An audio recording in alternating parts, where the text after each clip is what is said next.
All right, so we're back at it with the Outlook to Gmail series. This one we're going to talk about kind of organizing your inbox a little bit differently and different ways you can go approach that. Pretty much there's a way of organizing your inbox that will make everyone comfortable. Whether it's the default setting or one of the optional ones, I wanted to take you through some of the choices you have.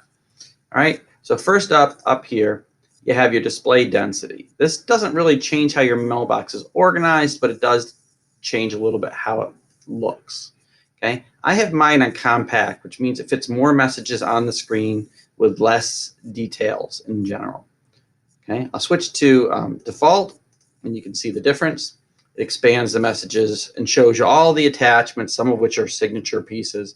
Generally, I don't need to see these when I'm looking at an individual message real quickly to decide if I want to look at it.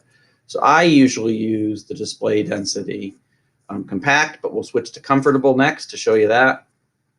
All right, and then the compact view, so you get an idea of all three. Okay, if you take this middle bar, if you're using the preview or reading pane over here, and you slide it to the left or to the right, it changes a little bit of how your messages look. A lot of people like it at this spot here, so they see a little bit of the message text as in addition to who sent the message in the subject. Okay, so how much of a preview pane you want is up to you. I want them a little bit more compact so I can fit more messages on the screen. All right, so how do you organize your default inbox? That's this drop down here. I have it set to the default, which means I have primary, social, promotions, updates, and forums. Gmail will use its AI and automatically sort these into these 5 categories. This one's really good because it kind of cuts out most of the spam from making it to your mailbox. And by spam, I'm using the term loosely. Most of us think of spam as the messages we don't even want sent, and Google does pull out a lot of those off to the side here. But then there's the things we sign up for that we really don't want to get the messages for anyway. And those are also spam in a way. And Google will sort them over here into promotions. These are often messages from vendors that you interact with and give your email address to because you need to, but then they put you on their mailing list. Now you can remove yourself by clicking on the unsubscribe, usually at the bottom of these messages. However, sometimes if the organization isn't reputable, all you're doing by using that unsubscribe is telling them that you have an active email address. But things like PBS Learning Media, it's a reputable company. If you hit unsubscribe, they'll stop coming to you. I like to keep the messages, and every once in a while I go into promotion, look through some of them, and read them. Okay, but if you had a whole bunch of messages in here and you wanted to quickly get rid of them, you could check this. It would check all of them and allow you to delete or file them. Okay, so promotions. Updates are things like someone has shared a file with you in Google and sent you a message. Those automatically get pulled out of your primary and put into this update one. That's nice because they're not messages that really have content you need to read. They're just a notification that something's been shared with you. Okay, social would be things like Facebook, LinkedIn, Pinterest. That's where it puts those messages there. You can see my social tab's empty. There's not a lot with your work account that you'll generally see in here. Maybe some LinkedIn stuff.